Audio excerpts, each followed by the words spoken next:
आनंद राठी के मैनेजमेंट से Q3 में कंपनी की आय 30% और मुनाफा 33% तक बढ़ा है। एबिटा ग्रोथ 34% रही, मार्जिन में भी 1.5% की बढ़ोतरी देखने को मिली। नतीजों पर बात करने के लिए हमारे साथ जुड़ रहे हैं कंपनी के डिप्टी CEO फिरोज अजीज जी। फिरोज जी, बहुत बहुत शुक्रिया CNBC आवाज को अपना वक्त देने के लिए। आज सबसे पहला सवाल तो मेरा यही होगा कि दिसंबर तिमाही में देखें आप तो प्रॉफिट और मुनाफा कैसी लगी आपको, ग्रोथ कैसी दिख रही है? यस, परफॉर्मेंस हमारा काफी नॉर्मल रहता है, यूजुअल रहता है। कंसिस्टेंसी हमारा की एस्पिरेशन रहा है, हमारी चाह रही है हमारे शेयर होल्डर को एक प्रेडिक्टेबिलिटी मिले, ज्यादा वॉलेटिलिटी हमारे रिजल्ट में ना देखने को मिले। और ऊपर वाले की दया से इस बारी भी 33% की पैट ग्रोथ देखने को मिली है, 30% की रेवेन्यू ग्रोथ देखने को मिली है। एयूएम थोड़ा फ्लैट सा है लास्ट क्वार्टर, अगर ईयर ऑन ईयर देखता हूं तो 39% की ग्रोथ एयूएम में भी है। तो प्रेडिक्टेबिलिटी का जो मंत्रा है, 33% तो हमारी एवरेज रिटर्न ग्रोथ दिखाई गई है। 13 क्वार्टर्स हम लिस्टेड रहे हैं, दिसंबर 21 में लिस्ट हुए थे। तो तब से अगर हम क्वार्टर ऑन क्वार्टर देखें तो एवरेज हमारी 33% की ग्रोथ देखने को मिली है, और ये क्वार्टर भी वैसा ही रहा। So we are very happy and thankful to the lord. Point one. Point two, अगर हम बोनस की बात करें तो हमारा ये भी मानना है कि शेयर होल्डर अगर हमारे साथ जुड़ते हैं तो उनको रिवॉर्ड करना हमारा कर्तव्य है।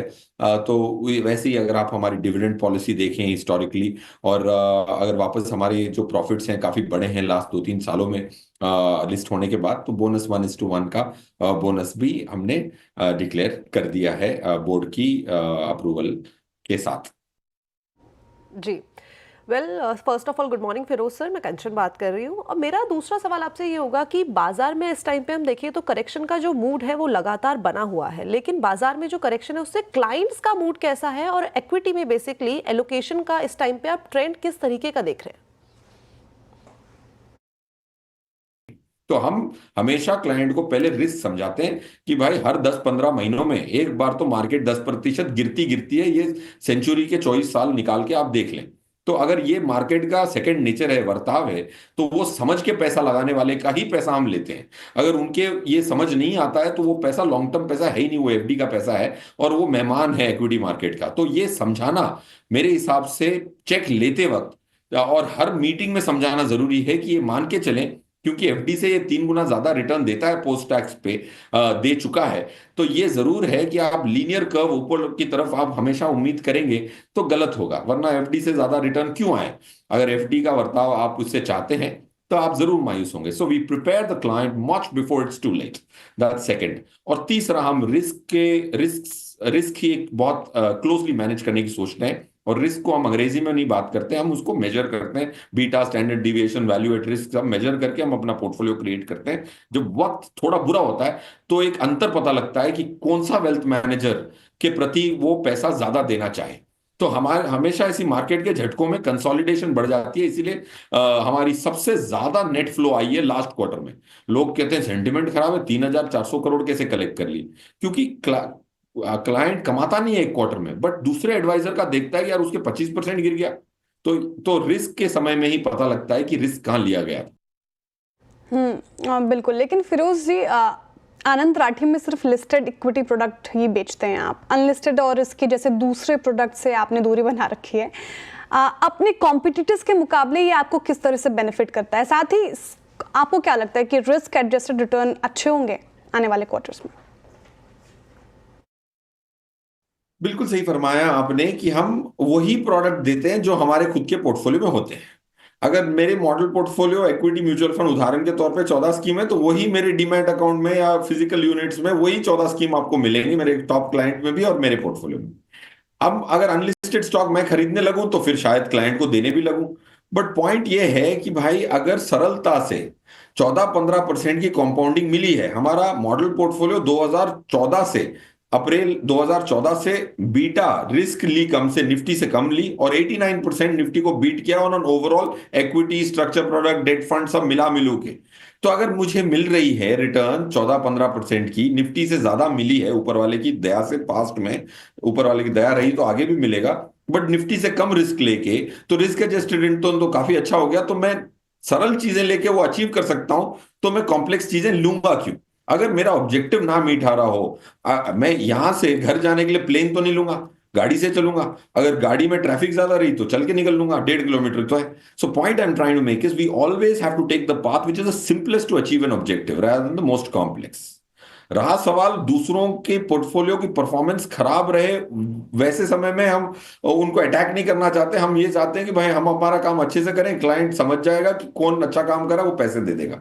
सो we will never try and हम अपने फल दूसरों के बुरे वक्त में नहीं उगाते, ये हमारी सिद्धांतों के खिलाफ है। Culturally we basically believe that you focus on what you do what you do at your best, and if God is kind, clients will understand and give you more money at some point in time.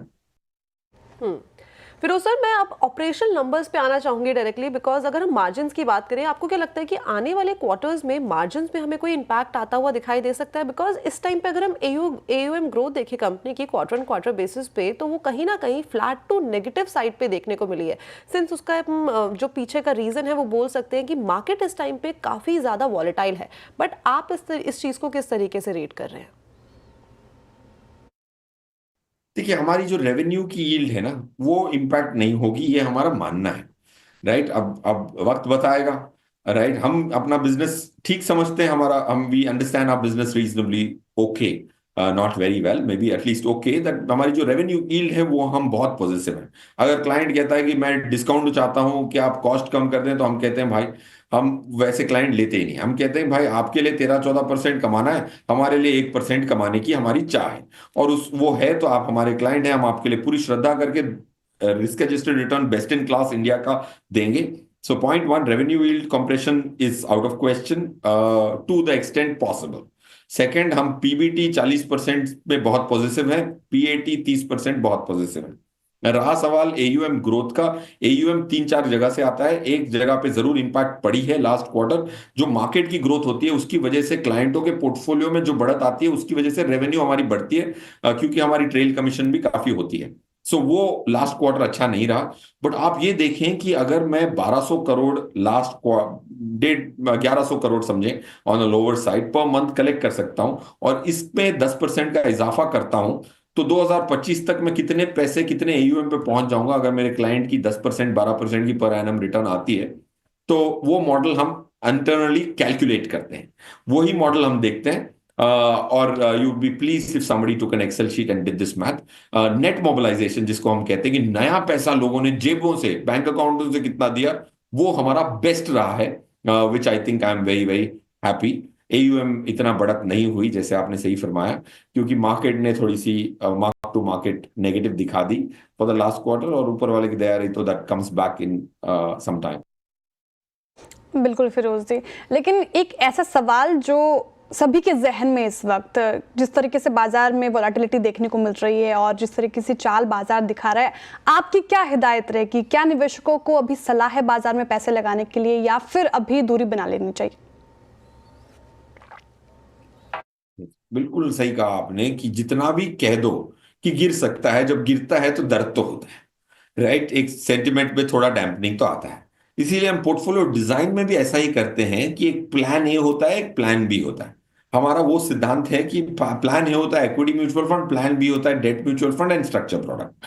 अगर market जैसे last quarter में equity mutual fund ने मायूस किया होगा, but structure प्रोडक्टों ने मायूस नहीं किया, क्योंकि वो मीडियोकर रिटर्न देते हैं बट ज्यादा कंसिस्टेंट रिटर्न देते हैं। इक्विटी म्यूचुअल फंड जैसे लास्ट ईयर 40%, 44% की रिटर्न आ गई मॉडल पोर्टफोलियो की पूरे फाइनेंशियल ईयर में, वैसा स्ट्रक्चर प्रोडक्ट कभी ये लॉटरी नहीं देगा। So to answer your point question, एक तो counselling beforehand, second portfolio की डिजाइन ऐसी हो कि प्लान ए हो, प्लान ए ना चले तो प्लान बी हो, प्लान बी और प्लान सी भी थोड़ा सा हो। तो ये करने की वजह से ही, अगर आपने हमारे आईपीओ के पेपर भी देखे होंगे, तो हमने उसमें भी लिखा था कि हमारे मॉडल पोर्टफोलियो की बीटा कितनी है। शायद ही कोई आज तक बीटा कंप्यूट किया होगा इतना माइन्यूटली।